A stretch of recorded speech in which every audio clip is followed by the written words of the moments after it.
सो आज घर को आसते गेस्ट माने सोनालींगर दिवर आउ जाँ डका होता तो इनभाइट कराइला मम्मी रू सो से भाभी नि मिनी गोटे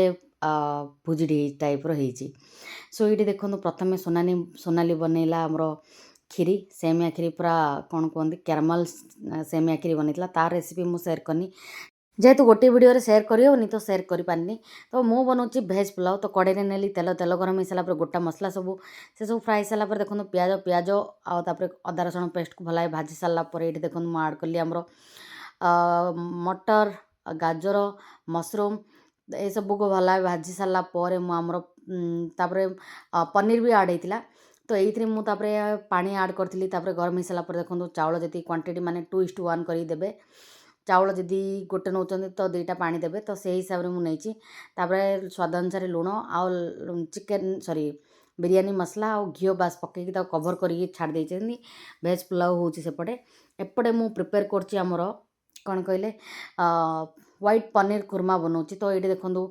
गोटा मसला से सब फ्राए सारापर इधर देखो पियाज अदा रसुण पेस्ट कंचा लंका बहुत सारा कहीं किसी मसला पड़ोनी से लगी आउ तापर काजू बहुत सारा से सब को भल भाव भाजी सारापर ठंडा है तार मसला प्रिपेयर करनेली फाइन पेस्ट बनईनेली। तो गोटे डेक्ची देखो नेली ऑयल ऑलरेडी सब मसला अच्छी तो से किसी मसला आड करनी बस ऑयल जो मसलाटा ठंडा कर ब्लेंड कर रखी आड करना आ भल भाव मिक्स करवा तो 5-7 मिनट कुक कलापर ये देखो आमर सीझे रखाई मटर ताको आड करनेली आउ पनीर को क्यूब साइज कट कर रखी आड करनेली पनीर को मुझे छाणी सेमती आड कर देखिए बहुत फ्लेवर आसुच्ची से स्वाद अनुसार लुण देकी बास कवर करके 25-30 मिनट लो फ्लेम रे कुक कलापर आमर व्हाइट खुरमा हो रेडी माने व्हाइट पनीर मटर खुरमा हो रेडी। आउ ये सोनाली बनाऊँगी एत यहाँ जबरदस्त होता मु पूरा रेसिपीटा सेयार करनी खास करके जो मशरूम रो ये तो पूरा लाजवाब होता सोनाली जो ये मसाला वाला मशरूम बनईला ता कलर देखिए आपण मैंने जानीपे केते सुंदर आ केते टेस्टी लगी कहीकि आउ ये मुझे बनई दाल फ्राए आउ सोनाली बनईला ये मशरूम मसाला आउ व्हाइट पनीर खुरमा आउ कैरमल सेमिया खीरी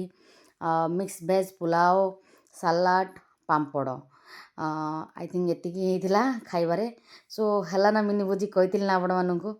तो आसतु आपण मैंने भी खाइबे वीडियो देखिए बहुत सारा भल पाइबा दिंतु आउ आज जदि आपको वीडियो भल लगी निहाती भाव वीडियो को ढेर सारा भल पाइबा दे